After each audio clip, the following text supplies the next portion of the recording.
जब भी कोई घटना, विषय, मुद्दा या परिवर्तन समाज को कचोटता है, उद्वेलित करता है, तब शुरू होती है एक बहस। पक्ष विपक्ष में चलते हैं तर्क और जन्म लेते हैं विचार। चर्चा, बहस, तर्क वितर्क से लेकर विचार बनने तक का है सफरनामा मूल न्यूज का कार्यक्रम नजरिया। समसामयिक विषयों पर तीखी बहस, नजरिया। स्थानीय मुद्दों पर समाज का उद्वेलन, नजरिया। यदि आप भी नजरिया कार्यक्रम में सहभागी होना चाहते हैं तो आप हमें एसएमएस कर सकते हैं। टाइप कीजिए अपना नाम, मोबाइल नंबर, कार्य विषय की जानकारी और एसएमएस करें 9639000300। डॉक्टर भीमराव अंबेडकर विश्वविद्यालय आगरा एवं एनसीटीई जयपुर से संबद्ध Kishan Dilip Singh Baghel KDS Baghel memorial degree college Dhanauli Agra में प्रवेश प्रारंभ। BA, BCom, BSc, BEd, BTC, DElEd में तुरंत प्रवेश में। विशेषताएं: अनुभवी एवं योग्य शिक्षकों द्वारा शिक्षण कार्य, वाईफाई, कंप्यूटर एवं वेल इक्विपमेंट लैब सुविधा, बेस्ट ऑडिटोरियम एंड लाइब्रेरी सुविधा। SC/ST छात्र छात्रों की शासन अनुसार छात्रवृत्ति एवं शुल्क प्रतिपूर्ति की सुविधा निःशुल्क। उत्तर प्रदेश सरकार एवं डॉक्टर भीमराव अंबेडकर विश्वविद्यालय द्वारा निर्धारित फीस के अतिरिक्त कोई भी शुल्क देय नहीं। मोबाइल नंबर 9012219122, 8445947707 और 8449516000।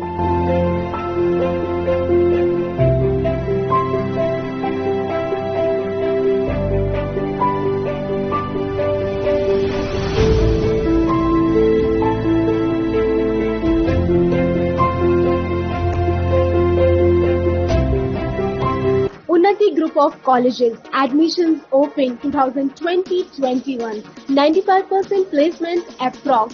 Scholarship available, course offered, approved by AICTE, NCTE, CCI, affiliated to AKTU, BTE, Dr. Bhimrao Ambedkar University. Course offered, MBA General OBC 20,000 per year plus scholarship, SC/ST 8,200 per year plus scholarship. Polytechnic General OBC 3,100 per year plus scholarship.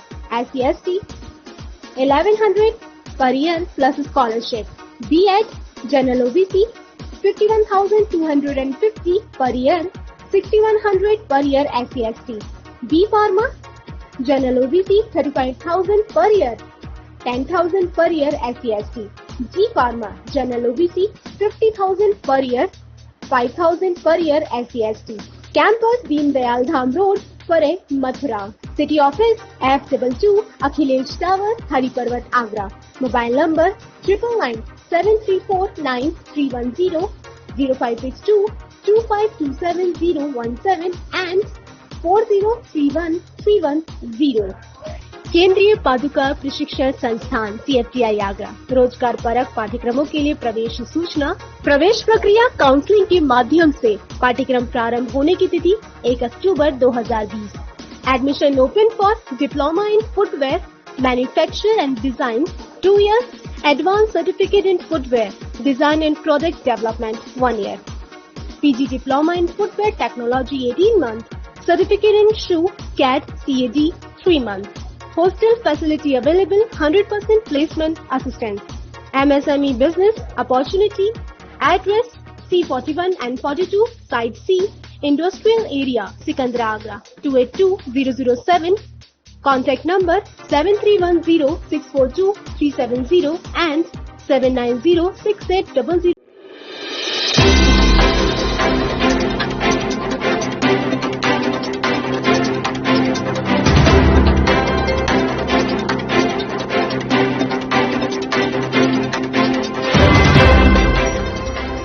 नमस्कार, आप देख रहे हैं moon prime time और मैं हूं आपके साथ अंजलि वर्मा। तो खबरों के सिलसिले को आगे बढ़ाते नजर डालते दिन भर की खास खबर। नहीं थम रहा आगरा शहर में कोरोना का कहर। सोमवार को 83 नए मामले आए सामने।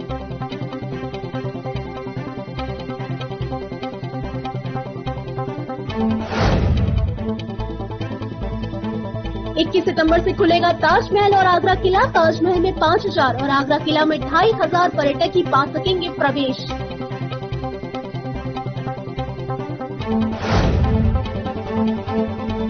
सिकंदरा में इंडस्ट्रियल एरिया में केमिकल फैक्ट्री में लगी भीषण आग पर काबू पाने के लिए आगरा मथुरा एयरपोर्ट से बुलानी पड़ी फायर ब्रिगेड।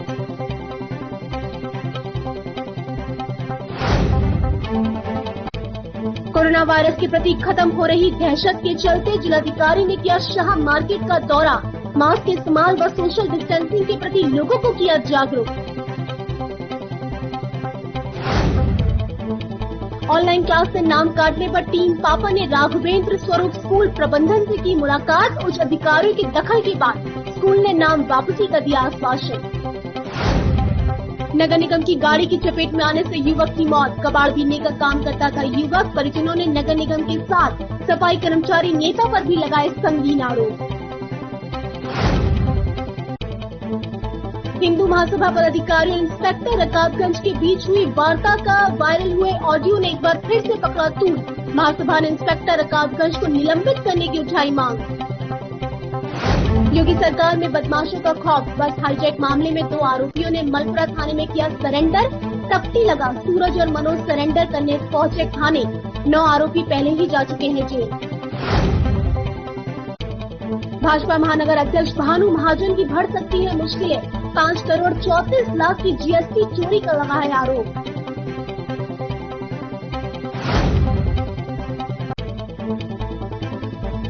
किसान के खेत में 6 फीट लंबा अजगर निकलने से मचा हड़कंप। थाना बहा के खुशी लालपुरा का मामला। मौके पर पहुंची वन कर्मियों की टीम ने अजगर को पकड़ा। बस हाईजैक प्रकरण के 2 आरोपी मलपुरा थाना में सरेंडर के लिए पहुंच गए। मलपुरा थाने में मनोज और सूरज नाम के दोनों आरोपियों ने सरेंडर कर दिया, जो मुख्य रूप से बस हाईजैक प्रकरण के आरोपी थे और फरार चल रहे थे। उत्तर प्रदेश में योगी सरकार का खौफ साफ तौर पर देखा जा रहा है। उत्तर प्रदेश की योगी सरकार में अपराध को अंजाम देने वाले अपराधियों को या तो सलाखों के पीछे पहुंचा दिया है या फिर अपराधी प्रदेश छोड़ने पर मजबूर हो गए हैं। आए दिन पुलिस से मुठभेड़ के दौरान बड़े बड़े बदमाश इस समय जेल में हैं। यही वजह है कि उत्तर प्रदेश में अपराध का ग्राफ में अभी इजाफा नहीं हो रहा है। सोमवार को भी एक ऐसा ही मामला देखने को मिला। दरअसल बस हाईजैक प्रकरण के 2 फरार आरोपी थाना मलपुरा पर सरेंडर के लिए पहुंच गए। आपको बताते चले कि मलपुरा थाना क्षेत्र से मध्य प्रदेश नंबर की बस को हाईजैक कर लिया गया था, जिसके बाद उत्तर प्रदेश सहित अन्य राज्यों की पुलिस को इस मामले में लगाया गया था। प्रदेश के सबसे बड़ी घटना के खुलासे के लिए आगरा पुलिस ने 1 दर्जन व्यक्तियों को चिन्हित किया था। 9 लोग अभी जेल में हैं, तो वही फरार आरोपियों की गिरफ्तारी के लिए थाना मलपुरा पुलिस लगातार दबिश डाल रही थी। अपने आप को पुलिस से गिरता देख 2 आरोपी थाना मलपुरा पर सरेंडर करने के लिए पहुंच गए। बस हाईजैक प्रकरण के दोनों आरोपियों के हाथ में एक पट्टिका भी लगी थी, जिस पर लिखा था कि हम सरेंडर करना चाहते हैं।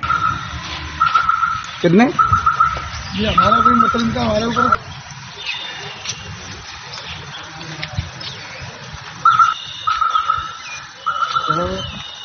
मनोज। थाना मलपुरा पर दोनों आरोपियों के सरेंडर को देखकर मलपुरा पुलिस ने हड़कंप मच गया। बस हाईजैक प्रकरण के दोनों आरोपी सीधे थाना मलपुरा पर सरेंडर कर गए हैं, जिसको देखकर लगता है कि अपराधियों के दिल में पुलिस और प्रदेश सरकार का खौफ है। यही वजह है कि प्रदेश में अपराध का ग्राफ रुका हुआ है। कुबेरपुर खत्तागर स्थित कबाड़ बीनने वाले उमेश को नगर निगम की गाड़ी ने अपनी चपेट में ले लिया। उमेश को जब तक हॉस्पिटल ले जाते उससे पहले ही उसने रास्ते में दम तोड़ दिया। जैसे ही थाना अहमदुल्ला नुनिहाय स्थित उमेश के घर उनका शव पहुंचा, पूरे परिवार में कोहराम मच गया। कुबेरपुर खत्तागर स्थित कबाड़ बीनने वाले उमेश को नगर निगम की गाड़ी ने अपनी चपेट में ले लिया। उमेश को जब तक हॉस्पिटल ले जाते उससे पहले ही उसने रास्ते में दम तोड़ दिया। जैसे ही थाना अहमदुल्ला नुनिहाय स्थित उमेश के घर उसका शव पहुंचा तो पूरे परिवार में कोहराम मच गया। उमेश की मौत की सूचना पर सफाई कर्मचारी संघ से जुड़े पदाधिकारी भी उसके घर पहुंच गए। उमेश के परिजन और पड़ोसी उमेश की मौत की वजह नगर निगम की कूड़ा डालने वाली गाड़ी के साथ नगर निगम के सफाई कर्मचारी नेता विनोद इलाहाबादी पर भी कई संगीन आरोप लगा रहे हैं। ये घटना अभी जानकारी में आई है कि कुबेरपुर खत्तागंज पे हमारे एक नौजवान साथी है जिसका नाम उमेश है, बड़े गरीब परिवार से, जिसके 2 छोटे छोटे बच्चे भी हैं। उसका साजिशन वहाँ पे मर्डर किया गया है। उसके सर पे बहुत गंभीर चोटें हैं, जिसमें नगर निगम के अधिकारी लिप्त हैं। और सबसे गलत बात यह है कि उन्होंने उसकी वहाँ हत्या करने के बाद में उसकी लाश, उसकी बॉडी को यहाँ नुनियाई वाल्मीकि बस्ती में इस तरीके से फेंक के भागे हैं जैसे वो कितने बड़े वो हैं। सभी लोगों का ये कहना है कि इन्होंने साजिश ने इसकी हत्या की है और हम सब लोगों की मांग है कि ऐसे कातिल लोगों पर मुकदमा दर्ज कर कानूनी कार्रवाई की जाए और वाल्मीकि समाज के गरीब परिवार को न्याय दिया जाए। उमेश के परिजनों और पड़ोसियों के साथ सफाई कर्मचारी संगठन से जुड़े पदाधिकारियों का कहना था कि घटना के दौरान स्थानीय कर्मचारी महासंघ के प्रदेश उपाध्यक्ष और नगर निगम क्लीनर कर्मचारी विनोद इलाहाबादी भी मौके पर पहुंच गए और वहीं उसे अपनी गाड़ी में डालकर हॉस्पिटल ले गए, जिसके बाद उमेश की मौत हो गई। ये घटना ऐसे घटी है, जो बेचारे कबाड़ा वाला बीनते हैं, अपना घर का पालन पोषण करते हैं, 2 बच्चे हैं उस पर छोटे छोटे, बेचारा रोज कबाड़ा बीनने जाता, रोज आता है। अब एक गाड़ी आई नगर निगम की, उससे आके पीछे बैक कर रही थी, वो बैक करते हुए उसका ढक्कन लगा, पीछे का हिस्सा जो भी लगा महंगी में एक्सपायर हो गया है वो। और जितने भी कबाड़े बीनने वाले हैं उन्होंने एक को भी निकलन नहीं दिया वहाँ से। फिर वहाँ से किसी से कॉल करके किसी ने करी है वहाँ से कॉल, जब मालूम पड़ी है ना तो वहाँ विनोद इलाहाबादी नेता पहुँचे, वहाँ से अब उनका क्या हुआ है क्या नहीं, मट्टी उठा ला है वहाँ से चुपचाप बोरे में पैक करके और ना ला के डाल दी है। और जे भी नहीं समाज के नाते एक रुके हों, ज़्यादा 1 सेकंड भी रुके हों, ना से सीधे चले गए। क्या काम करते हैं आप? कूड़ा कबाड़ा बीनते सब। कहाँ पर कूड़ा कबाड़ा बीन रहे थे? छले से गत्ता पे। क्या घटना हुई आपके साथ? तो गाड़ी बैक करते हुए उन्होंने चोट लगी मत्थे में। फिर क्या हुआ? फिर वो गिर गए, बहरा गए, गाड़ी हटवाई तब उनको देखा तो वो कुछ नहीं था उनमें। फिर क्या हुआ?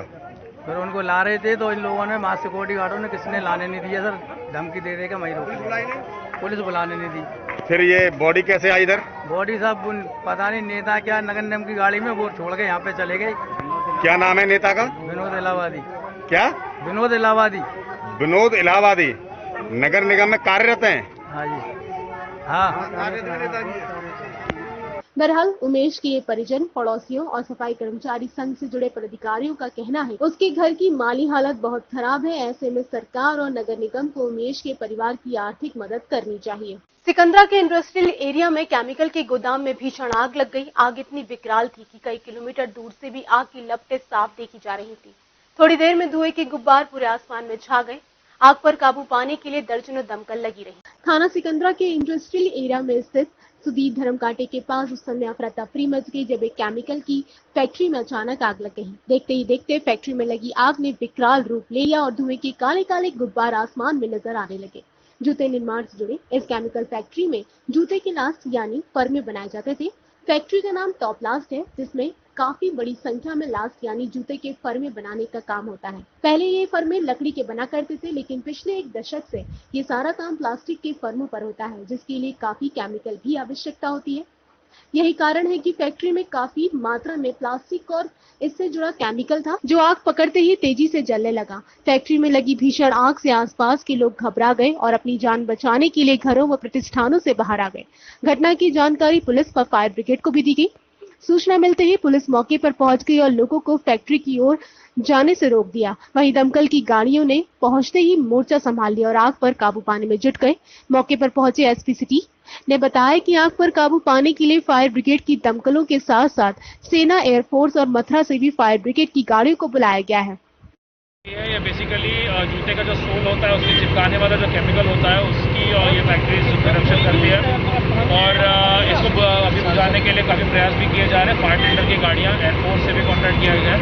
साथ ही में मथुरा जो जिला है वहाँ से भी कई फायर टेंडर की गाड़ियाँ मंगवा ली है। घटना दोपहर बाद की बताई जा रही है। सिकंदरा सब्जी मंडी के पास स्थित केमिकल फैक्ट्री में अचानक से आग लग गई। आग ने कुछ ही क्षणों में विकराल रूप ले लिया।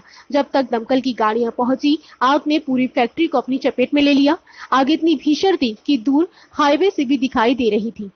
एसपी सिटी ने बताया कि जूते की सोल बनाने में जो केमिकल इस्तेमाल होता है ये उसकी फैक्ट्री थी। जिस समय यह हादसा हुआ उस समय फैक्ट्री में कोई नहीं था, लेकिन हादसा भीषण था। कोई जनहानि अभी तक कोई जनहानि की सूचना नहीं है। एम्बुलेंसेस हम लोगों ने एहतियाती के तौर पे यहाँ पे बुलवाई गई है। जो भी आसपास के घर हैं सभी घरों को खाली किया गया है। क्या सर बता रहे फैक्ट्री प्रबंधन की क्या कर्मचारी मौजूद थे जिस वक्त ये हादसा हुआ? कोई कर्मचारी फिलहाल मौजूद नहीं है। इसमें कोई जनहानि अभी तक सामने नहीं आई है। इस भीषण आग को बुझाने के लिए दमकल की कई गाड़ियों को लगाया गया है। वहीं एयरफोर्स और आर्मी से भी दमकल की गाड़ियों के लिए कनेक्ट किया गया है। फैक्ट्री के आसपास रिहायशी इलाके हैं, उन्हें खाली करा दिया गया है, जिससे किसी तरह की कोई अनहोनी से बचा जा सके। खबर लिखे जाने तक फैक्ट्री में लगी भीषण आग को देखते हुए दमकल की कई गाड़ियों से एक साथ आग बुझाने का कार्य चल रहा, लेकिन इस आग से फैक्ट्री में करोड़ों के नुकसान की आशंका जताई जा रही है। वहीं आग कैसे और किन कारणों से लगी, इसका अभी पता नहीं चल सका है। जिसमें फैक्ट्री में आग लगी, कोई मजदूर, फैक्ट्री का संचालक भी आसपास काफी देर तक नजर नहीं आया, लिहाजा ये भी कोई जानकारी पूरी तरह से नहीं मिल पाई। इस फैक्ट्री में कोई कर्मचारी था भी या नहीं, आग कैसे लगी और आग बुझाने में क्या इंतजाम करने पड़े, पुलिस अब इस लाइन पर भी जांच कर रही है। ताजनगरी के पर्यटन क्षेत्र से जुड़े लोगों के लिए अच्छी खबर आई है। जिलाधिकारी प्रभु एन सिंह ने 21 सितंबर से ताजमहल और आगरा किला को खोलने का निर्णय लिया है। इससे पूर्व 1 सितंबर को आगरा शहर के अन्य सभी स्मारक खोले जा चुके हैं। अभी तक ताजमहल न खुलने से आगरा पर्यटन क्षेत्र में मायूसी थी, क्योंकि उतनी संख्या में पर्यटक नहीं आ रहे। 21 सितंबर से ताजमहल और लाल किला खोले जाने के निर्देश जिला प्रशासन ने जारी कर दिए हैं। केंद्र सरकार से हरी झंडी मिलने के बाद जिला प्रशासन ने ताजमहल व लाल किला छोड़ अन्य सभी स्मारकों को खोल दिया था, लेकिन जब तक ताजमहल व लाल किला नहीं खुलते तब तक पर्यटकों का आगरा के प्रति रुख काफी अच्छी संख्या में हो यह संभव नहीं है, जिसे देखते हुए आखिरकार प्रशासन की ओर से ताजमहल व लाल किला भी 21 सितंबर से खोले जाने के लिए हरी झंडी दे दी गई है। 1 सितंबर से आगरा के अन्य स्मारक फतेहपुर सीकरी, एतमादौला, सिकंदरा समेत 6 स्मारक खोले जा चुके थे, लेकिन मोहब्बत के मकबरे के दीदार के बगैर पर्यटकों की रुचि आगरा के लिए कम नहीं हो रही थी। अब जब दोनों स्मारक खोले जाने के निर्देश जारी हो गए हैं तो पर्यटकों के साथ साथ पर्यटन उद्यमियों में भी काफी उत्साह है। इन सब के बीच एक बात जो सबसे ज्यादा अहम है वह यह है कि इस संगमरमरी इमारत के दीदार के दौरान कई गाइडलाइन का भी पालन करना जरूरी होगा।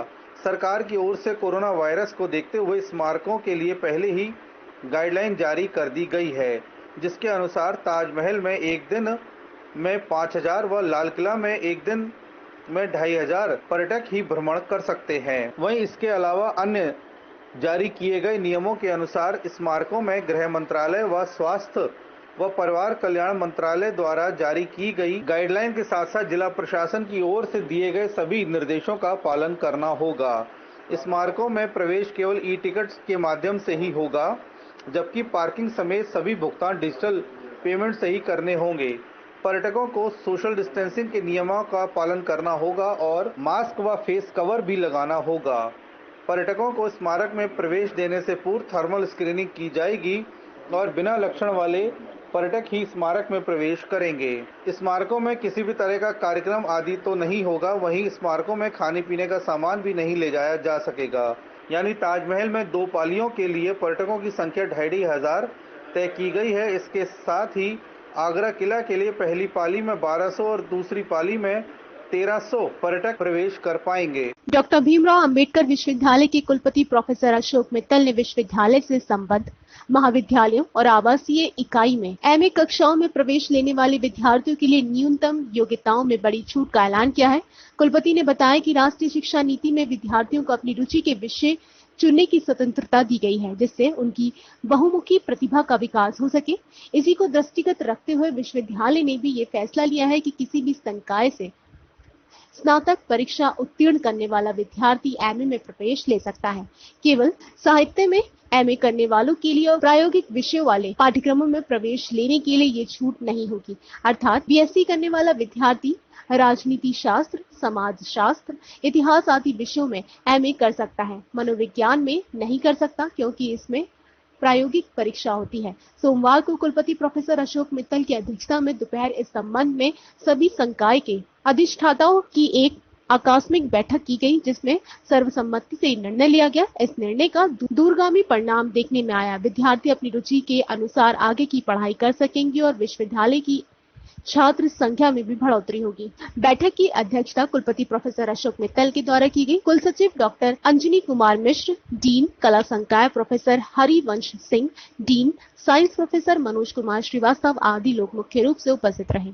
हिंदू महासभा पदाधिकारियों और इंस्पेक्टर रकाबगंज के बीच हुई वार्तालाप का ऑडियो वायरल होने के बाद इस मामले ने फिर से तूल पकड़ लिया है। इंस्पेक्टर रकाबगंज को निलंबित किए जाने की मांग करते हुए हिंदू महासभा के पदाधिकारियों ने पुलिस प्रशासन के अधिकारियों को ज्ञापन सौंपा और इंस्पेक्टर रकाबगंज पर अभद्रता करने व मुकदमा दर्ज न करने के आरोप लगाए। आगरा जिलाधिकारी निवास के सामने एक कॉमर्शियल बिल्डिंग में सभी देवी देवताओं के चित्र दीवार पर लगे हुए हैं। उन्हें हटाने के लिए हिंदू महासभा द्वारा विगत दिनों कार्यक्रम किया गया था, जहां मौके पर थाना रकाबगंज इंस्पेक्टर भी पहुंचे। इस दौरान वहां मौजूद हिंदू महासभा के पदाधिकारियों को उन्होंने हटाया, जिसके चलते दोनों पक्षों में कुछ तकरार भी हुई। हालांकि वह मामला खत्म हो गया। इसके बाद मोबाइल पर हिंदू महासभा की नेता संजय जाट और इंस्पेक्टर रकाबगंज के बीच कुछ वार्तालाप हुई, जिसके कुछ अंश वायरल हो गए। इस वायरल ऑडियो में इंस्पेक्टर रकाबगंज हिंदू महासभा के पदाधिकारी संजय जाट को बिना सूचना दिए प्रदर्शन करने पर जहां भड़का रहे थे, तो वहीं राजनीति चमकाने के गुण भी बता रहे थे। अब इस मामले को लेकर नया विवाद शुरू हो गया है। हिंदू महासभा का कहना है कि वायरल किए गए ऑडियो में केवल कुछ ही अंश दिए गए हैं, जबकि इंस्पेक्टर रकाबगंज ने हिंदू महासभा के कार्यकर्ताओं पदाधिकारियों के साथ हद दर्जे की बदतमीजी भी की। तोड़ मरोड़ के इसको वायरल किया गया है। उस समय पर मैं खुद वहाँ पर था। मैं अपने साथियों के साथ वहाँ पहुँचा तो मैंने ये देखा कि वहाँ पे वाकई में ही हमारी देवी देवताओं की मूर्तियों के साथ में खिलवाड़ हो रहा है। उसके बावजूद वहाँ पे इंस्पेक्टर साहब पहुँचे हैं, तो उन्होंने मुझे खुद स्वयं कहा है कि थूकने दो, मूतने दो। आगे मैं नहीं बोल सकता उन्होंने क्या कहा है। और जो हो रहा है वो सही हो रहा है। ऐसा ही होना चाहिए। जो अयोध्या के अंदर कार सेवकों ने ड्रामा करके राजनीति करके जो मंदिर बना लिया है, आगे ऐसा नहीं होने दूंगा। मेरे बारे में पूछ लो, मुझे दिनेश कुमार कहते हैं। उन्होंने ये बात मुझे खुद कही है। मैं खुद इसका अपने आप में सबूत हूँ। मेरे साथ में रवि गोयल जी थे, उन्होंने हमें खुद कहा है कि नेतागिरी करके राम मंदिर बन गया है। उनको ये समझ में आना चाहिए, योगी राज है, हिंदुत्व की बात हो रही है, हिंदुत्व समाज की बात हो रही है और हम सभी को लेकर चल रहे हैं। मगर वो नहीं ऐसा सोच रहे हैं। वो ये सोच रहे हैं कि यहाँ पे तुम्हारे को राम का नाम लेना है तो मुझसे परमिशन लेनी पड़ेगी। इसी बात को लेकर हिंदू महासभा ने पुलिस प्रशासन को अपना ज्ञापन सौंपा, जिसमें उन्होंने आरोप लगाया कि हिंदू महासभा के पदाधिकारियों से हद किस्म की बदतमीजी, भगवान श्री राम के जयकारा लगाने से क्या होता है जैसी बातों का उच्चारण किया। महासभा का कहना है कि इन बातों से हिंदू महासभा समेत सभी हिंदूवादियों में गहरा रोष व्याप्त है। वहीं थाना प्रभारी रकाबगंज द्वारा हिंदू महासभा पदाधिकारियों से तहरीर लेने से मना कर दिया। जब उसी दिन शाम को प्रदेश प्रभारी संजय जाट ने फोन द्वारा तहरीर न लेने और मुकदमा न लिखने के बारे में जानकारी मांगी, तो फोन पर भी थाना प्रभारी ने संजय जाट को धमकाया और उनकी कॉल रिकॉर्डिंग को पूरी तरह से वायरल कर दिया। परसों की तारीख में जो डीएम आवास के सामने एक कॉमर्शियल बिल्डिंग है, जहाँ पे भगवान सभी धर्मों के देवी देवताओं की अपने बिल्डिंग को बचाने के लिए उन्होंने प्रतिमा लगा रखी थी। उसके लिए हमने पुलिस को फोन किया था। इंस्पेक्टर रकाबगंज आए, उनने धर्म के नाम पे कहा मैं कोई मुस्लिम हूँ, आप कौन हो, यहाँ ठेकेदार और राजनीति करने आए हो। उनने संजय जाट जी की जिस तरीके से तोड़ मोड़ के वीडियो जारी की है, ये गलत है। इस तरीके से वीडियो किसी की जारी नहीं कर सकते हैं वॉइस की। दूसरा, उनने साक्ष्यों को छुपाया। श्री राम भगवान के नाम लेने के लिए उनने कहा इसकी भी परमिशन लेने पड़ेगी। अयोध्या में भगवान श्री राम जी का जो मंदिर बना है उसके लिए भी उनने कहा वो राजनीति करके बनवाया। मैं बड़े अधिकारियों से, एसएसपी साहब से कहना चाहूँगा, ऐसी मानसिकता के एक इंस्पेक्टर की ने जो इतना गंदा माहौल पैदा कर दिया, किसी के प्रति भी ऐसे इंस्पेक्टर के खिलाफ सख्त से सख्त कार्रवाई की जाए, जिससे कि आगरा शहर की फिजा खराब नहीं होए। ठीक है। इन सभी बातों को लेकर अब महासभा ने इंस्पेक्टर के विरुद्ध कार्रवाई किए जाने की मांग उठाई है, तो वहीं पुलिस के संज्ञान में ये मामला पहले से ही है। लिहाजा एसपी सिटी रोहन बोत्रे ने जांच व कार्यवाही का आश्वासन दिया। एक ज्ञापन दिया है, उस ज्ञापन को वरिष्ठ अधिकारियों तक पहुंचाया जाएगा और जो भी इसमें कार्रवाई होती है वो करवाई जाएगी। तो इसमें क्या भीड़ जो अपने जो कम से कम जो कोविड-19 प्रोटोकॉल है उसको तोड़ते हुए इतनी भीड़ कलेक्टर पर से क्या कार्रवाई? देखिए, इंस्पेक्टर साहब को इसमें उचित डायरेक्शंस दिए गए हैं और जो भी उचित कार्रवाई होगी वो की जाएगी।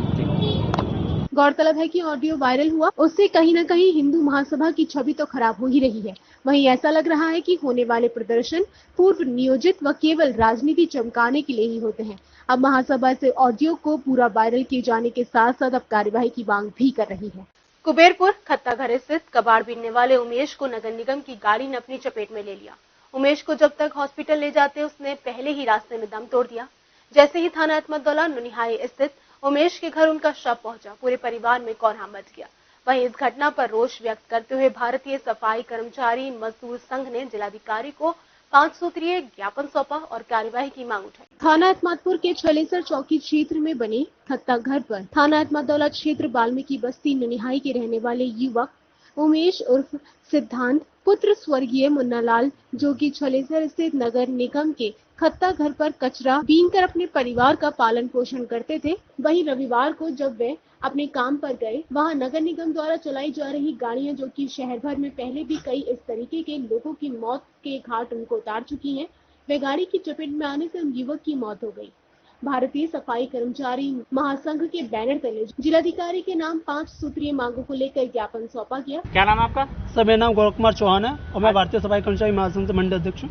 आज किस संदर्भ में ज्ञापन दिया है? सर, आज इस संदर्भ में ज्ञापन दिया हुआ है कि कल की एक वारदात है, नुनियाई स्थित एक सिद्धांत नाम का एक युवक है, जिसको गरीब परिवार का बेसहारा, वो इकलौता एक परिवार का था जो अपने परिवार के बच्चों का पालन पोषण कर रहा था, जो कचरा बीनकर, जो छलेसा स्थित जो खत्ते घर है वहाँ कचरा बीनकर अपने परिवार का पालन पोषण कर रहा था। वहीं एक नगर निगम की गाड़ी द्वारा वो चपेट में आने से उसकी मृत्यु हो गई और ये बहुत ही निंदनीय घटना है। और सबको वहाँ से उठा कर बहुत ही बेकदरी से एक कट्टे के उसमें, जिसमें कचरा आता है उस कट्टे के उसमें उनको बांध के एक बड़ी बेकदरी से उसको उसके निवास तक भी नहीं पहुंचाया, उसके घर के बाहरी रोड पर पटक के और वहाँ से फरार हो गए। और इसकी हम भारतीय सफाई कर्मचारी महासंघ की तरफ से हम बहुत ही निंदा करते हैं और इसका पूर्ण रूप से विरोध करते हैं। हमारी मांग ये है कि पीड़ित परिवार को, जिनको कोई सहारा नहीं है, जो अपने बच्चों का पालन पोषण कर रहे थे, उनकी मांग, उनको मुआवजा दिया जाए। हमने 10 लाख रुपए मुआवजे की मांग की है और उसके साथ ही एक आवास विकास योजना के अंतर्गत उनको एक आवास भी दिलाने की मांग की है और जिसके चलते हमारी 5 सूत्रीय मांग है और उसमें हमारे परिवार को जितना भी पूर्ण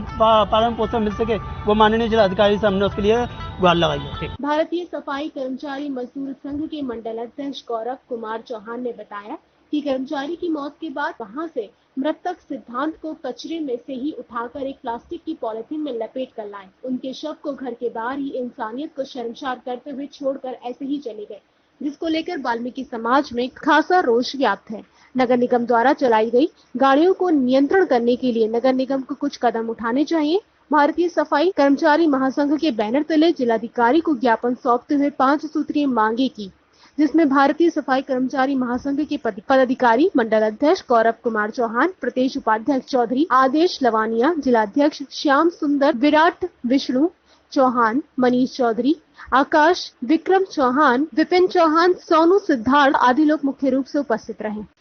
राघवेंद्र स्वरूप स्कूल सेक्टर 9 के अभिभावकों की लगातार शिकायत मिलने पर सोमवार को पापा टीम के पदाधिकारी राघवेंद्र स्वरूप की प्रधानाचार्य से पीड़ित अभिभावकों के साथ मिले, जिसमें LIU व पुलिस प्रशासन के साथी भी मौजूद रहे। अभिभावकों की शिकायत थी कि स्कूल द्वारा एक नया पैटर्न लागू किया गया है, जिसके तहत जिन बच्चों की फीस जमा हो चुकी है उन्हें ऑनलाइन शिक्षा दी जा रही है। साथ ही जिन बच्चों की फीस अभी तक जमा नहीं हुई उन्हें सिर्फ WhatsApp नोट्स ही भेजे जा रहे हैं। राघवेंद्र स्वरूप स्कूल सेक्टर 9 के अभिभावकों की लगातार शिकायत मिलने पर सोमवार को पापा टीम के पदाधिकारी राघवेंद्र स्वरूप की प्रधानाचार्य से पीड़ित अभिभावकों के साथ मिले, जिसमें LIU व पुलिस प्रशासन के साथी भी मौजूद रहे। अभिभावकों की शिकायत थी कि स्कूल द्वारा एक नया पैटर्न लागू किया गया है, जिसके तहत जिन बच्चों की फीस जमा हो चुकी है उन्हें ऑनलाइन शिक्षा दी जा रही है। साथ ही जिन बच्चों की फीस अभी तक बाकी है, जमा नहीं हुई है, उन्हें सिर्फ WhatsApp नोटिस भेजे जा रहे हैं। ये बहुत गलत व अन्यायपूर्ण कार्य है। साथ ही शासन के आदेश की अवहेलना है, जबकि स्कूल प्रबंधन का कहना है कि वे सभी बच्चों को शिक्षा दे रहे हैं। प्रधानाचार्य का कहना था कि इस प्रणाली से शिक्षकों को दुगना काम करना पड़ रहा है। पहले भी ऑनलाइन रहते हैं, फिर WhatsApp पर सभी को नोटिस भेजे जाते हैं। ऐसे में बच्चों के साथ किसी भी तरह का कोई अन्याय नहीं है। लेकिन हमारे को ये चीज़ क्लियर होनी चाहिए कि फीस के दबाव में जो 2 तरीके की शिक्षा प्रणाली है वो आपने अपनाई हुई है। आपका कहना है कि ऊपर मैनेजमेंट ने ये कह रखा है, तो अब जो जिन बच्चों के आप नाम जोड़ने की बात कर रहे हैं, ऐसा महसूस हुआ है कि आपके यहाँ 2 तरीके की शिक्षा है, एक लाइव और एक ऑनलाइन, जो WhatsApp पे आते हैं। जो पेरेंट्स फीस जमा कर रहे हैं उनको आप लाइव क्लास दे रहे हैं और जो पेरेंट्स फीस जमा नहीं कर रहे हैं उनको आप WhatsApp पे दे रहे हैं। तो ये 2 तरीके की शिक्षा की पद्धति है, ये खत्म होगी या ऐसी ही रहेगी? नहीं, अब आप सुन लीजिए जी। पहले 2 महीने ऑडियोज़ और वीडियोज़ गई, ठीक है, तब तक अभी हमने कोई कोलैबोरेट नहीं किया था। उसके बाद जुलाई से हमने टीम्स के साथ कोलैबोरेट कर लिया, ये हेड ऑफिस से ही हुआ, ठीक है। तब तक कोई फीस की प्रॉब्लम नहीं, जुलाई भी चला गया, अगस्त भी चला गया, ठीक है, जो दे रहे थे पेरेंट्स कन्वीनियंस पे दे रहे थे। बट अब क्या हो रहा है कि अब कहीं ना कहीं हर पेरेंट्स को, हर किसी को जस्टिफाई करना है। हेड ऑफिस ऑब्वियसली हम लोग सैलरीज दे रहे हैं, अब टीचर्स मेरे डबल मेहनत कर रहे हैं। उनको ये बोला गया कि फॉर द टाइम बिंग जिन्होंने अप्रैल से फीस नहीं दी है तो बच्चों को लाइव क्लास जो है उधर से हम लोग बाहर करके तो व्हाट्सएप पे वही ऑडियोज और वीडियोज टीचर्स डबल बना रहे हैं। सुबह पढ़ाते हैं लाइव में और उसकी ऑडियो वीडियो शाम को भेजते हैं। मेरे टीचर तो डबल मेहनत कर रहे हैं। मैं वही बात कहना चाह रहा हूँ नहीं, कि जो बच्चे फीस जमा नहीं कर पा रहे हैं जिनके पेरेंट्स, तो उनको आप लाइव क्लास नहीं दे रहे हैं, व्हाट्सएप के ऊपर जी। तो जैसे मैं तो इतना भी उनको रिलैक्स कर दिया कि अभी यस हमारे ऊपर अभी अगस्त तक हमें फीस देनी है, बट आप कोई बात नहीं, आप मत दीजिए, आप अप्रैल की 1 महीने की दे जाइए, आप चाहे दिसंबर तक एप्लीकेशन दे जाओ, फिर दिसंबर में 1 महीने, जब तक टाइम ठीक हो जाएगा आपका भी काम हो जाएगा, बच्चा नुकसान में क्यों जाएगा। अब जो लोग आपको एप्लीकेशन देंगे तो क्या आप उनको लाइव क्लास में जोड़ देंगे? मैं बिल्कुल कर रही हूँ, अभी तक कर रही हूँ। ये लोग तो मुझे समझ नहीं आए कि इतना ज्यादा हंगामा। चलिए, thank you very much, thank you very much. April fees और 1 महीने की फीस आएगी तब। जो 9 में बच्चा है। हालांकि टीम पापा प्राचार्य के इस जवाब से सहमत नहीं थे। वहीं फीस न जमा होने पर ऑनलाइन क्लास से नाम हटा देने के सवाल पर भी स्कूल प्रबंधन कोई संतोषजनक जवाब नहीं दे पाए, जबकि इन सभी अनियमितताओं को देखते हुए प्रशासन के दिशा निर्देशों के बावजूद स्कूल प्रबंधन अपनी मनमानी बंद नहीं कर रहे और इसी तरह लगातार अभिभावकों का उत्पीड़न जारी है, जिसकी टीम पापा कड़े शब्दों में निंदा करती है और साथ ही सख्त कार्यवाही की मांग भी करती है। सोमवार शाम तक सभी नाम ग्रुप में नहीं जोड़ते। इन सभी खामियों को देखते हुए टीम पापा ने प्रधानाचार्य की DIOS साहब से फोन पर बात कराई, जिसमें स्कूल प्रबंधक द्वारा शाम तक का समय मांगा गया और साथ ही साथ सभी नामों को जोड़े जाने का आश्वासन भी दिया गया। यहाँ वक्त हो चुका है छोटे से ब्रेक का। ब्रेक के बाद भी खबरों का सिलसिला इसी तरीके से रहेगा जारी। आप बने रहिए हमारे साथ।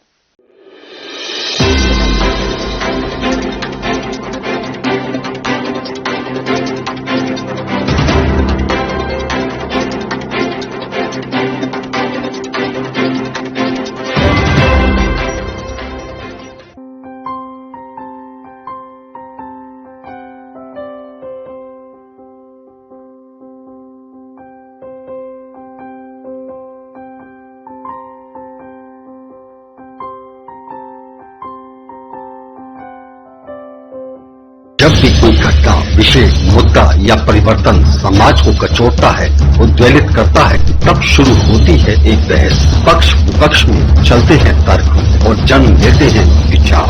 चर्चा, बहस, तर्क वितर्क से लेकर विचार बनने तक का है सफरनामा मूल न्यूज का कार्यक्रम नजरिया। समसामयिक विषयों पर तीखी बहस, नजरिया। स्थानीय मुद्दों पर समाज का उद्वेलन, नजरिया। यदि आप भी नजरिया कार्यक्रम में सहभागी होना चाहते हैं तो आप हमें SMS कर सकते हैं। टाइप कीजिए अपना नाम, मोबाइल नंबर, कार्य विषय की जानकारी और SMS करें 9639003000। डॉक्टर भीमराव अंबेडकर विश्वविद्यालय आगरा एवं NCTE जयपुर से संबद्ध Kishan Dilip Singh Baghel KDS Baghel memorial degree college Dhanauli Agra में प्रवेश प्रारंभ। BA, BCom, BSc, B.Ed, BTC, DLED में तुरंत प्रवेश लें। विशेषताएं: अनुभवी एवं योग्य शिक्षकों द्वारा शिक्षण कार्य, वाईफाई कंप्यूटर एवं वेल इक्विपमेंट लैब सुविधा, बेस्ट ऑडिटोरियम एंड लाइब्रेरी सुविधा। SC/ST छात्रों की शासन अनुसार छात्रवृत्ति एवं शुल्क प्रतिपूर्ति की सुविधा निःशुल्क। उत्तर प्रदेश सरकार एवं डॉक्टर भीमराव अंबेडकर विश्वविद्यालय द्वारा निर्धारित फीस के अतिरिक्त कोई भी शुल्क देय नहीं। मोबाइल नंबर 9012219122, 8445947707 और 8449516000।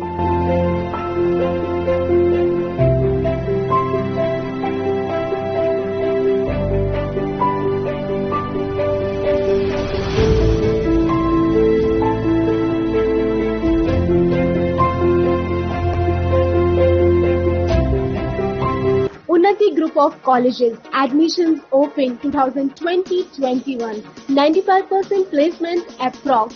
Scholarship available, course offers, approved by AICTE, NCTE, CCI, affiliated to AKTU, BTE, Dr. Bhimrao Ambedkar University. Course offers, MBA General OBC 20,000 per year plus scholarship, SC/ST 8,200 per year plus scholarship, Polytechnic, General OBC, 3100 per year plus scholarship. SC/ST, 1100 per year plus scholarship. B.Ed, General OBC, 51,250 per year, 6,100 per year SC/ST. B Pharma, General OBC, 35,000 per year, 10,000 per year SC/ST. G Pharma, General OBC, 50,000 per year, 5,000 per year SC/ST. Campus Deen Dayal Dham Road, Pare, Mathura. City Office, F22, Akhilesh Tower, Hari Parvat, Agra. Mobile number 997349 0562 2527 and 4031 केंद्रीय पादुका प्रशिक्षण संस्थान CFTI Agra रोजगार परक पाठ्यक्रमों के लिए प्रवेश सूचना, प्रवेश प्रक्रिया काउंसलिंग के माध्यम से पाठ्यक्रम प्रारंभ होने की तिथि 1 अक्टूबर 2020। Admission open for diploma in footwear manufacture and design 2 years, advance certificate in footwear design and product development 1 year, PG diploma in footwear technology 18 months, certificate in shoe CAD CAD 3 months. Hostel facility available, 100% placement assistance. MSME business opportunity. Address C41 and 42, Site C, Industrial Area, Sikandra Agra, 282007.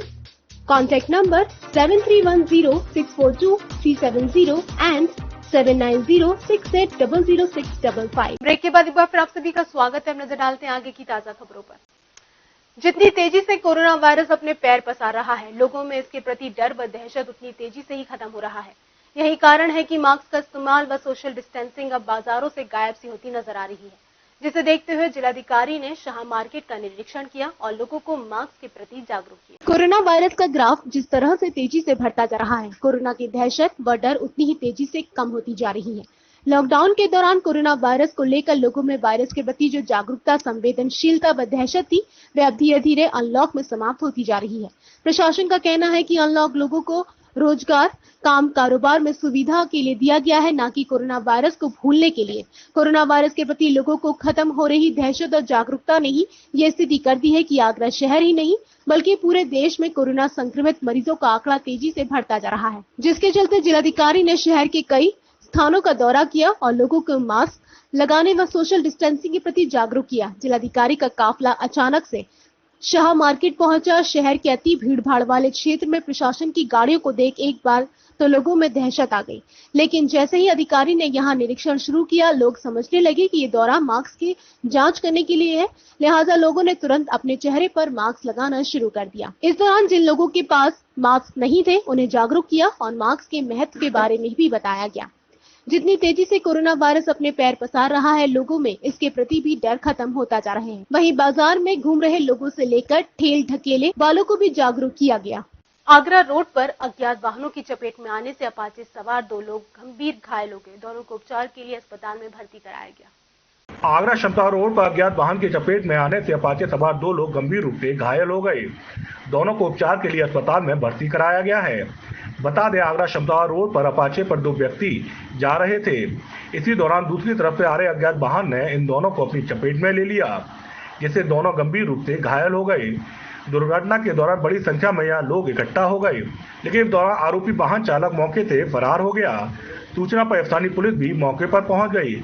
Police ने घायलों को अस्पताल में इलाज के लिए भर्ती कराया है, तो वहीं अज्ञात वाहन की खोजबीन भी शुरू कर दी है। आगरा के अहमदौला की नुनिहाई पुलिस धड़ल्ले से मिट्टी का अवैध खनन करा रही है। देर रात और सुबह तड़के चौकी के सामने से दर्जनों के हिसाब से मिट्टी से भरे डंपर गुजरते देखे जा सकते हैं। आगरा के अहमदौला की नुनिहाई पुलिस धड़ल्ले से मिट्टी का अवैध खनन करा रही है। देर रात और सुबह तड़के चौकी के सामने से दर्जनों के हिसाब से मिट्टी भरे डंपर गुजरते देखे जा सकते हैं। चौंकाने वाली बात है कि चौकी के सामने से और हाईवे से गुजर रहे इन ट्रकों को रोकने वाला कोई नहीं है। सूत्रों से मिली जानकारी के अनुसार हर ट्रक के हिसाब से पुलिस को भी पैसे दिए जा रहे हैं। यही कारण है कि यहाँ की पुलिस कुंभकर्ण की नींद सोई हुई है। बता दें, डंपर अवैध तरीके से न केवल मिट्टी का खनन कर रहे हैं, बल्कि सरकार के आदेशों को भी जमकर हवा में उड़ा रहे हैं। लेकिन सबसे चौंकाने वाली बात है कि जिस पुलिस और खनन विभाग पर इसे रोकने की जिम्मेदारी है, वह इन सब से आंखें मूंदे हुए है। थाना क्षेत्र के अंतर्गत ग्राम खुशी लालपुरा में किसान के खेत में 6 फीट के अजगर निकलने से पूरे क्षेत्र में हलचल मच गई। लोगों की यहां पर भीड़ देखने को मिली। कंट्रोल रूम को फोन कर दिया गया। मौके पर पहुंची स्थानीय पुलिस ने अजगर निकालने की सूचना वन कर्मियों को दी। बाह थाना क्षेत्र के अंतर्गत ग्राम खुशीलालपुरा में किसान के खेत में 6 फीट का अजगर निकलने से पूरे क्षेत्र में सनसनी फैल गई। तत्काल ग्रामीणों ने इसकी सूचना पुलिस कंट्रोल रूम को दी। मौके पहुंची स्थानीय पुलिस ने अजगर निकलने की सूचना वन कर्मियों को दी। मौके पहुंचे वन कर्मियों की टीम ने कड़ी मशक्कत के बाद अजगर को पकड़ लिया। इस दौरान 6 फीट लंबे अजगर को देखने के लिए बड़ी संख्या में मौके पर ग्रामीण इकट्ठा हो गए। तो उसमें एक बात है, उसके पेपर में हमने उसको दावे के बाद लाठी से एक बात है मुँह कर दिया, तो उसमें घुस गया, उसको बंद कर लिया, पेपर बंद कर लिया, 2 लंग से मुँह उसको बंद करके यहाँ रख लिया। फिर उसको देखे रहे, रात भर यहाँ कुर्सी डाल के बैठे रहे। फिर जो सवेरे 100 नंबर पे फोन करवाओ। वन विभाग की टीम को नहीं फोन किया? वन विभाग की टीम का हम पे नंबर ही नहीं था। अच्छा, अंदाज क्या फुट का होगा ये? ऐसा होगा 5-6 फुट करीब होगा, 5-6 फुट का होगा। मैंने नापा तो है नहीं, 5-6 फुट का करीब तो होगा ही। कौन सा सांप है ये? वो अजगर बोलते हैं उससे। अच्छा, ये तो पहचान हम जानते कि ये अजगर है। बता दें कोई पहला मामला नहीं है जब बेहड़ के क्षेत्र कहे जाने वाले इस क्षेत्र में इस तरह से अजगर निकला हो। चंबल और यमुना के बेहड़ में बरसात के बाद सांप और अजगर निकलने का सिलसिला लगा रहता है, लेकिन इस बार 6 फीट का अजगर निकलने से ये अजगर पूरे क्षेत्र में चर्चा का विषय बना रहा। इस बुलेटिन में बस इतना ही। अगले बुलेटिन में फिर होगी आपसे मुलाकात। दिन भर की हर छोटी बड़ी खबर के लिए आप बने रहिए मून न्यूज के साथ। तब तक के लिए दीजिए मुझे इजाजत। नमस्कार।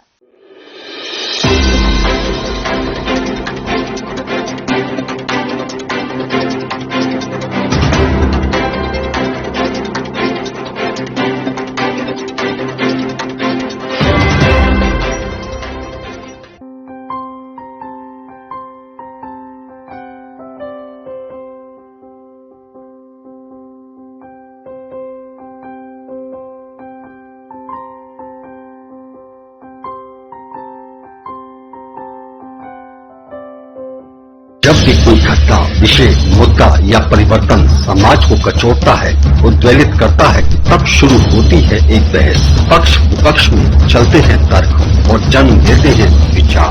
चर्चा, बहस, तर्क वितर्क से लेकर विचार बनने तक का है सफरनामा मून न्यूज का कार्यक्रम नजरिया। समसामयिक विषयों पर तीखी बहस, नजरिया। स्थानीय मुद्दों पर समाज का उद्वेलन, नजरिया। यदि आप भी नजरिया कार्यक्रम में सहभागी होना चाहते हैं तो आप हमें SMS कर सकते हैं। टाइप कीजिए अपना नाम, मोबाइल नंबर, कार्य विषय की जानकारी और SMS करें 9639003000। डॉक्टर भीमराव अंबेडकर विश्वविद्यालय आगरा एवं NCTE जयपुर से संबद्ध Kishan Dilip Singh Baghel KDS Baghel memorial degree college Dhanauli Agra में प्रवेश प्रारंभ। BA, BCom, BSc, B.Ed, BTC, DLED में तुरंत प्रवेश में। विशेषताएं: अनुभवी एवं योग्य शिक्षकों द्वारा शिक्षण कार्य, वाईफाई कंप्यूटर एवं वेल इक्विपमेंट लैब सुविधा, बेस्ट ऑडिटोरियम एंड लाइब्रेरी सुविधा। SC/ST छात्र छात्रों की शासन अनुसार छात्रवृत्ति एवं शुल्क प्रतिपूर्ति की सुविधा निःशुल्क। उत्तर प्रदेश सरकार एवं डॉक्टर भीमराव अंबेडकर विश्वविद्यालय द्वारा निर्धारित फीस के अतिरिक्त कोई भी शुल्क देय नहीं। मोबाइल नंबर 9012219122, 8445947707 और 8449516000।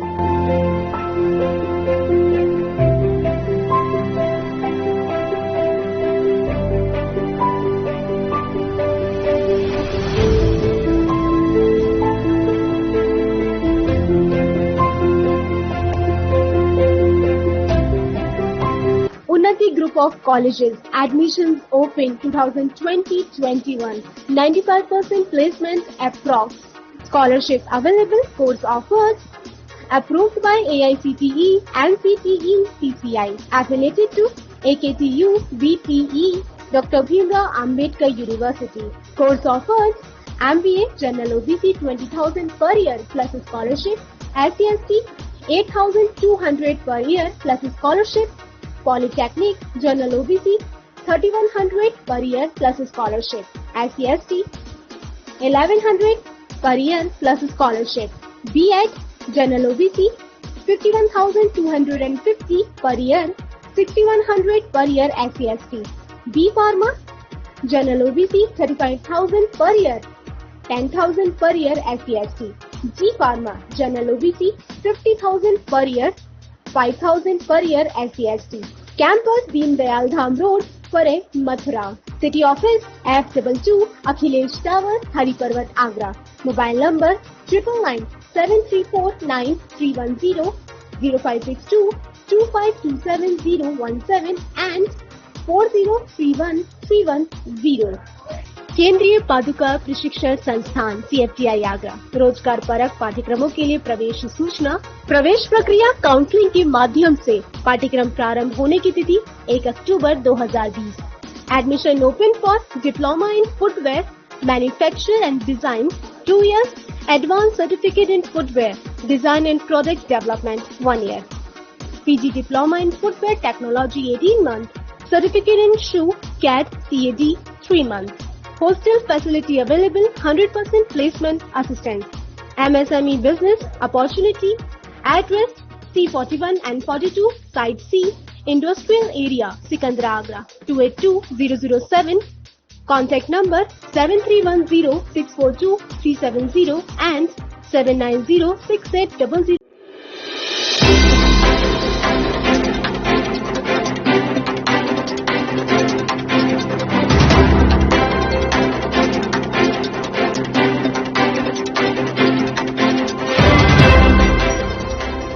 नमस्कार, आप देख रहे हैं मून प्राइम टाइम और मैं हूं आपके साथ अंजलि वर्मा। तो खबरों के सिलसिले को आगे बढ़ाते नजर डालते दिन भर की खास खबर। नहीं थम रहा आगरा शहर में कोरोना का कहर, सोमवार को 83 नए मामले आए सामने।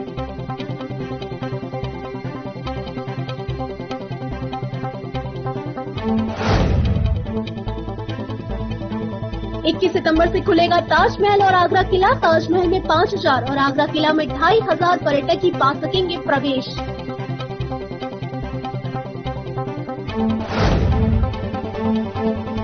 सिकंदरा में इंडस्ट्रियल एरिया में केमिकल फैक्ट्री में लगी भीषण आग पर काबू पाने के लिए आगरा मथुरा एयरपोर्ट से बुलानी पड़ी फायर ब्रिगेड।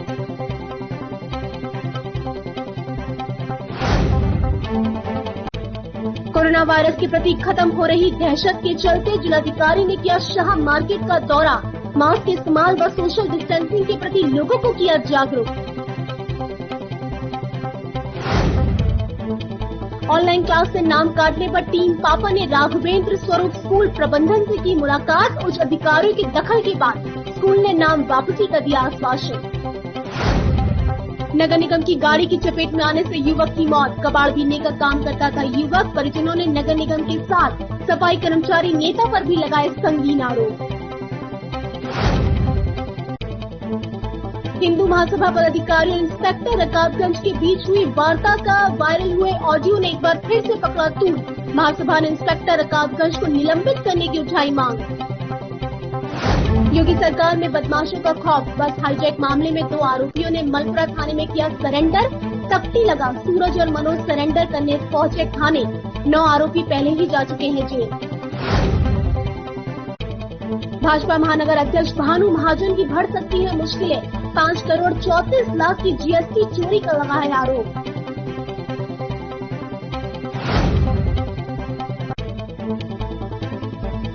किसान के खेत में 6 फीट लंबा अजगर निकलने से मचा हड़कंप। थाना बहा के खुशी लालपुरा का मामला। मौके पर पहुंची वन कर्मियों की टीम ने अजगर को पकड़ा। बस हाईजैक प्रकरण के 2 आरोपी मलपुरा थाना में सरेंडर के लिए पहुंच गए। मलपुरा थाने में मनोज और सूरज नाम के दोनों आरोपियों ने सरेंडर कर दिया, जो मुख्य रूप से बस हाईजैक प्रकरण के आरोपी थे और फरार चल रहे थे। उत्तर प्रदेश में योगी सरकार का खौफ साफ तौर पर देखा जा रहा है। उत्तर प्रदेश की योगी सरकार में अपराध को अंजाम देने वाले अपराधियों को या तो सलाखों के पीछे पहुंचा दिया है या फिर अपराधी प्रदेश छोड़ने पर मजबूर हो गए हैं। आए दिन पुलिस से मुठभेड़ के दौरान बड़े बड़े बदमाश इस समय जेल में हैं। यही वजह है कि उत्तर प्रदेश में अपराध का ग्राफ में अभी इजाफा नहीं हो रहा है। सोमवार को भी एक ऐसा ही मामला देखने को मिला। दरअसल बस हाईजैक प्रकरण के 2 फरार आरोपी थाना मलपुरा पर सरेंडर के लिए पहुंच गए। आपको बताते चले कि मलपुरा थाना क्षेत्र से मध्य प्रदेश नंबर की बस को हाईजैक कर लिया गया था, जिसके बाद उत्तर प्रदेश सहित अन्य राज्यों की पुलिस को इस मामले में लगाया गया था। प्रदेश के सबसे बड़ी घटना के खुलासे के लिए आगरा पुलिस ने 1 दर्जन व्यक्तियों को चिन्हित किया था। 9 लोग अभी जेल में हैं, तो वही फरार आरोपियों की गिरफ्तारी के लिए थाना मलपुरा पुलिस लगातार दबिश डाल रही थी।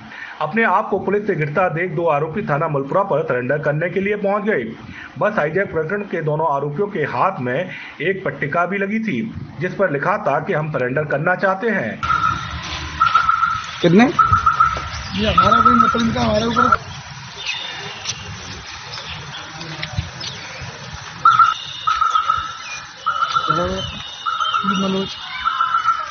थाना मलपुरा पर दोनों आरोपियों के सरेंडर को देखकर मलपुरा पुलिस ने हड़कंप मच गया। बस हाईजैक प्रकरण के दोनों आरोपी सीधे थाना मलपुरा पर सरेंडर कर गए हैं, जिसको देखकर लगता है कि अपराधियों के दिल में पुलिस और प्रदेश सरकार का खौफ है। यही वजह है कि प्रदेश में अपराध का ग्राफ रुका हुआ है। कुबेरपुर खत्तागढ़ स्थित कबाड़ बीनने वाले उमेश को नगर निगम की गाड़ी ने अपनी चपेट में ले लिया। उमेश को जब तक हॉस्पिटल ले जाते उससे पहले ही उसने रास्ते में दम तोड़ दिया। जैसे ही थाना अहमदुल्ला नुनिहाई स्थित उमेश के घर उनका शव पहुंचा, पूरे परिवार में कोहराम मच गया। कुबेरपुर खत्तागढ़ स्थित कबाड़ बीनने वाले उमेश को नगर निगम की गाड़ी ने अपनी चपेट में ले लिया। उमेश को जब तक हॉस्पिटल ले जाते उससे पहले ही उसने रास्ते में दम तोड़ दिया। जैसे ही थाना अहमदुल्ला नुनिहाई स्थित उमेश के घर उसका शव पहुंचा तो पूरे परिवार में कोहराम मच गया। उमेश की मौत की सूचना पर सफाई कर्मचारी संघ से जुड़े पदाधिकारी भी उसके घर पहुंच गए। उमेश के परिजन और पड़ोसी उमेश की मौत की वजह नगर निगम की कूड़ा डालने वाली गाड़ी के साथ नगर निगम के सफाई कर्मचारी नेता विनोद इलाहाबादी पर भी कई संगीन आरोप लगा रहे हैं। ये घटना अभी जानकारी में आई है कि कुबेरपुर खत्तागढ़ पे हमारे एक नौजवान साथी है, जिसका नाम उमेश है, बड़े गरीब परिवार से, जिसके 2 छोटे छोटे बच्चे भी हैं। उसका साजिशन वहाँ पे मर्डर किया गया है। उसके सर पे बहुत गंभीर चोटें हैं, जिसमें नगर निगम के अधिकारी लिप्त हैं।